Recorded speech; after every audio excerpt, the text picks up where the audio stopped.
stop with Loretta.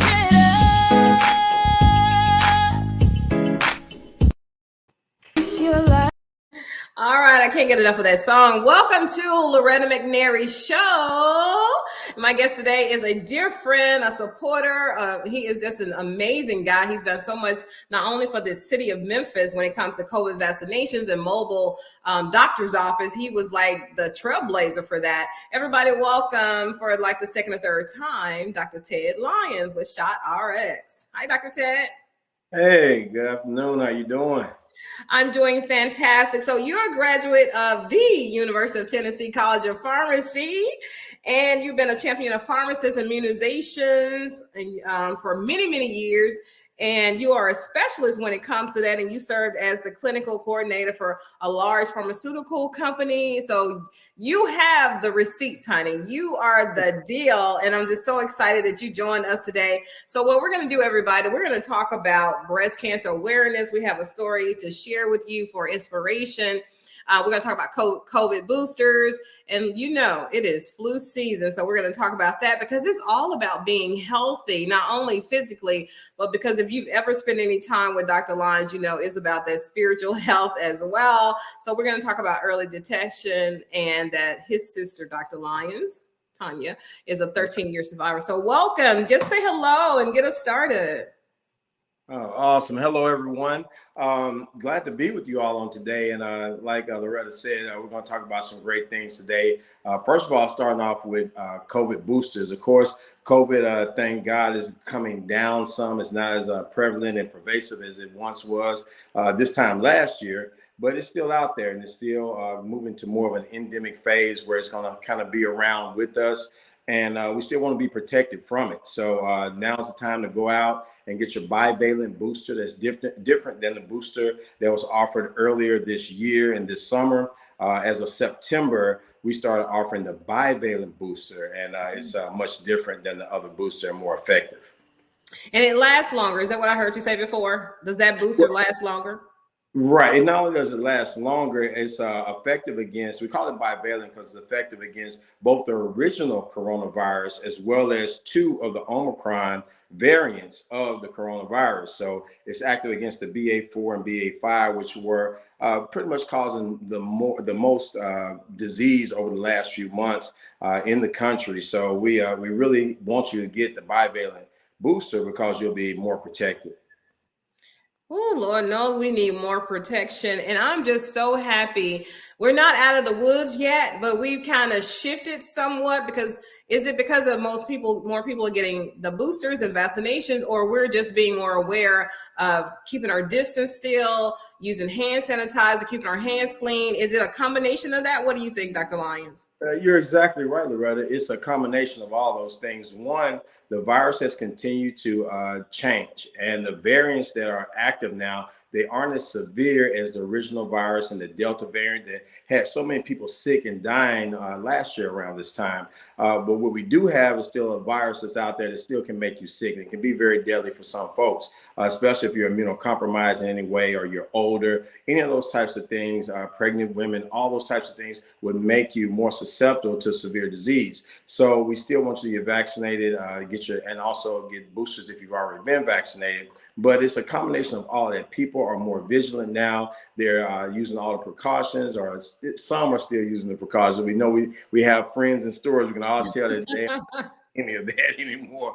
But we want to try to stay as safe as possible, especially during these months, because we're about to head back to the indoor months. We really don't want to see any spikes in the coronavirus and even in flu, because a lot of the coronavirus precautions also protected us against flu last year. Oh, okay. So that's why I wanted to go next with this, since we talked about COVID boosters and the shift, right, from the pandemic to endemic. So flu. And how do you know if you have one or the other without a test? You don't. It's hard to tell because they have a lot of the same symptoms. I've had patients this week who had the flu and thought they had COVID, and had COVID and thought they had the flu. I've seen it both ways over the last week or two. So you really don't until you actually get a test. And thank God we have plenty of testing out there. You can go to a local pharmacy, your doctor's office, anywhere pretty much, and get a test to find out which one you have.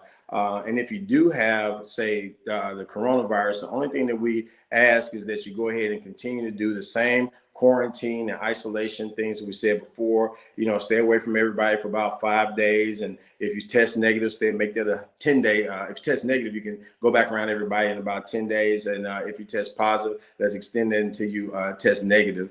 And then you can go back around everyone. And then if you want to get your booster after that or vaccinated after that, let's wait. At least they're suggesting 90 days. But if you are at high risk for contracting it again, or you have loved ones who may be in a high risk category, like you stay with some seniors, then you may want to go ahead and get vaccinated even sooner than waiting the 9 days if you've already had coronavirus.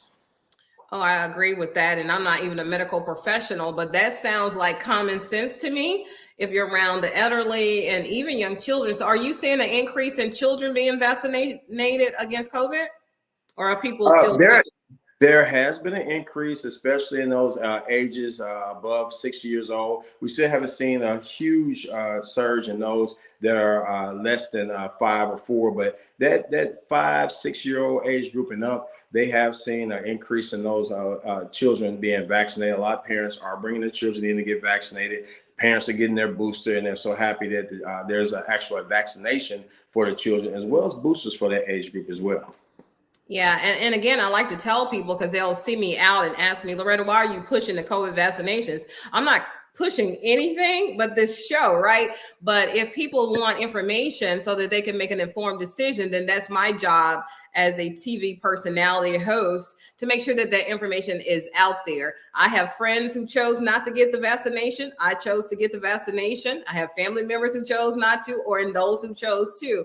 It is a decision that you make, but I want you to make the best decision that's informed that you can make for your health. So I want to kind of move on because I only have so much time with him. So if you have questions, you better send them in early. I see people are watching, and thank you for the hearts and thank you for the likes and the thumbs up. But we got to talk more about our medical health. So before we talk about breast cancer awareness, can we just go and do one of the things I think you also are super, super amazing at, and that's that spiritualness. You know, keeping us grounded and focused because we all are going through something.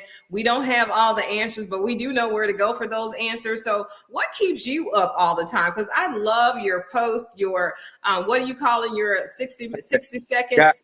God in 30 seconds. God in 30 seconds. And then breaking bread on Thursdays. I'll give you a sneak peek into tomorrow's message. You know, it goes along with kind of what we're talking about now. Everybody that's riding with you doesn't know how to steer. And, you know, God tells us to seek wise counsel and godly counsel.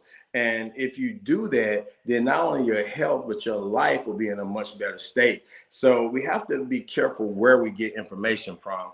Again, everybody that's with you and in the car with you doesn't know how to drive. They don't know how to steer, and they really can't steer from that side of the car anyway. So you may want to go ahead and get somebody with the right perspective, and that'll help you in your life and your movement forward in life. Because I know there are countless studies. I can't really cite one right now, but I know I read countless times. I can't even tell you how people really agree, scientists and doctors and spiritual people like me agree that it's about frame of mind too in your healing. Can you talk about that as I think this will really transition us into our next topic. Oh, yes. I'm just going to tell you that's a perfect segue into breast cancer. And I'll tell you, it really does. State of mind, everything from decreasing the stress level that you're at as you're going through a situation that affects your body. If you are depressed, that affects your body, not only your mind, but your body. Your soul is a combination of your mind, emotions, and your will. And that's very important because those three things affect your body, your physicality, how you walk through this life. So if you are depressed, or better yet, if someone is so negative around you, and they're sulking around you because, say, you're going through breast cancer or you're going through some other malady, then that's going to bring you down. And that negativity can really make you even more ill or keep you from healing as fast as you should, because it triggers so many different hormones in your body, cortisol and so many other things that are stress hormones that are not good for you at high levels, especially when you're going through. Exactly, because it inhibits the release of the endorphins, which are the happy things that we want released into our body, as opposed to the cortisol. Because I know about everybody seeing those commercial cortisol, belly fat. That's all you hear, right? So to counteract that, you got to be happy and stay positive, because it releases those friendly, nice endorphins, right? And that's no matter what you're going through, even financially, it'll help you, right? It won't get your bill paid, but it'll give you a better frame of mind so it doesn't lead to those medical issues. So everybody knows that October is Breast Cancer Awareness Month. And I love that we do this once a month, once a year, but we need this every year, as we do for prostate cancer and ovarian cancer and colon cancer too. And Dr. Lyons is going to do his best periodically to come on the show and keep us abreast of new technologies, new medicine. But right now, can we just talk about and just cheer on and celebrate, first of all, breast cancer survivors. And we're going to pause and pray for those who were overcome by breast cancer. So I want to pause and then let you come back, and we're going to celebrate. We're going to pause just for a moment just to celebrate those who've gone on. Yes.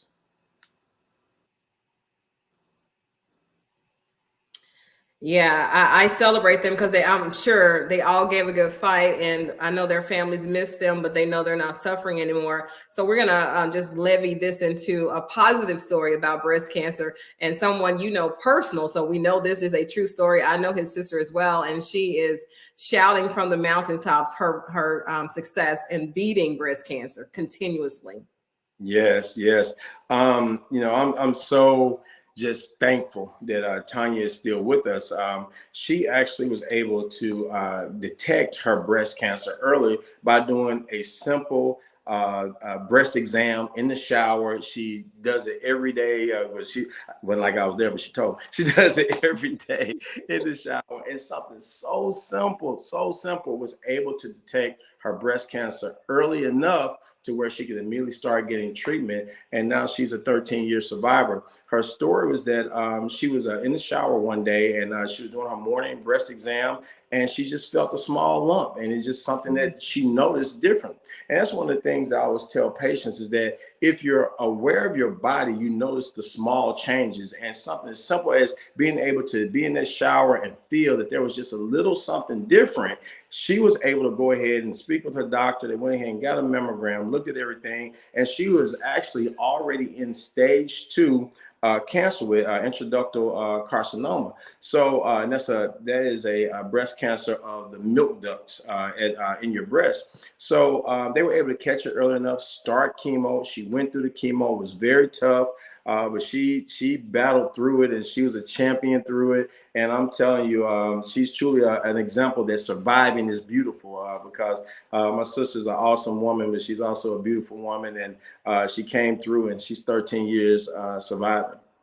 Yeah, I salute her and all her sisters, our sisters that are also survivors. And so don't be afraid, because the worst thing you can do is not go get anything done.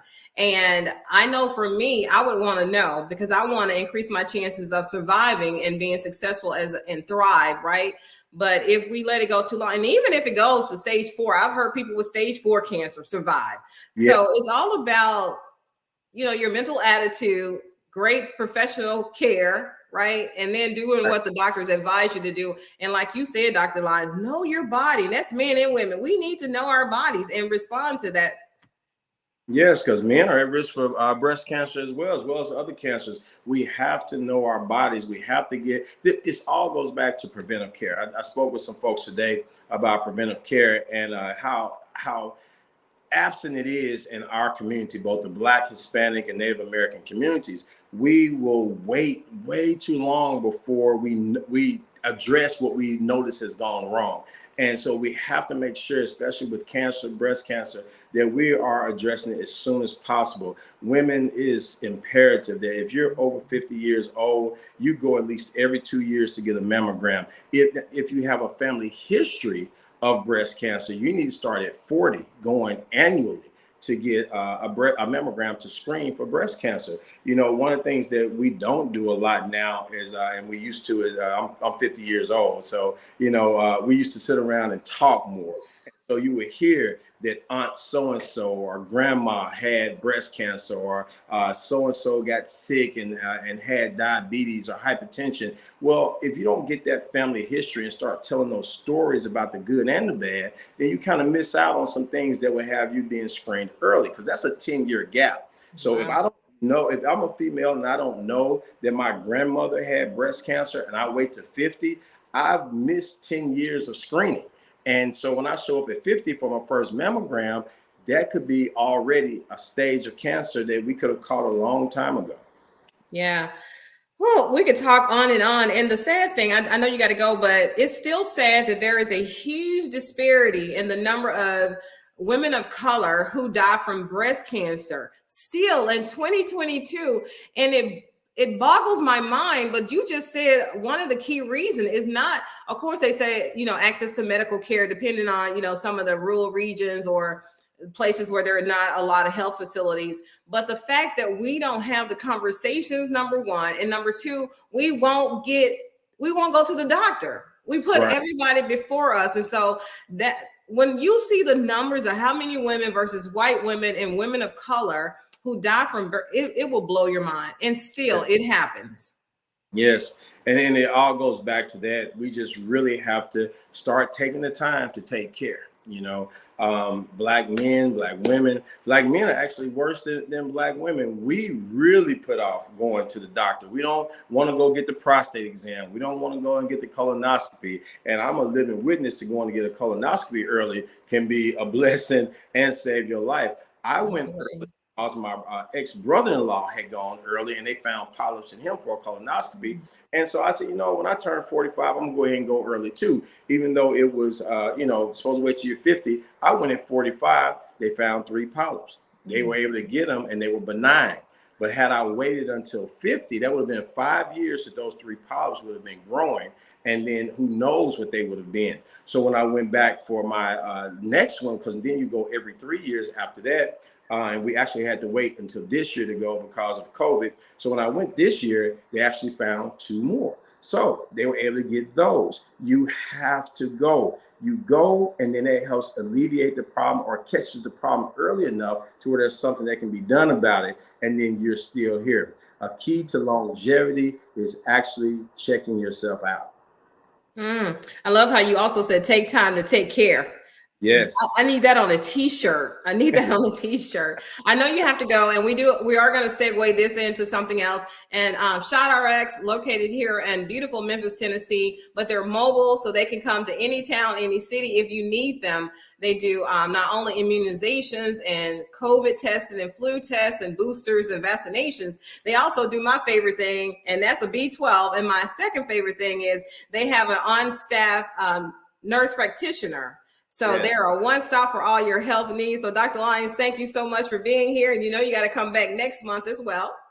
All right, I'll be here. So we're going to pause just for a moment and we'll be right back. So we're going to play this and then we'll be right back. Thank you all for watching. Be right back.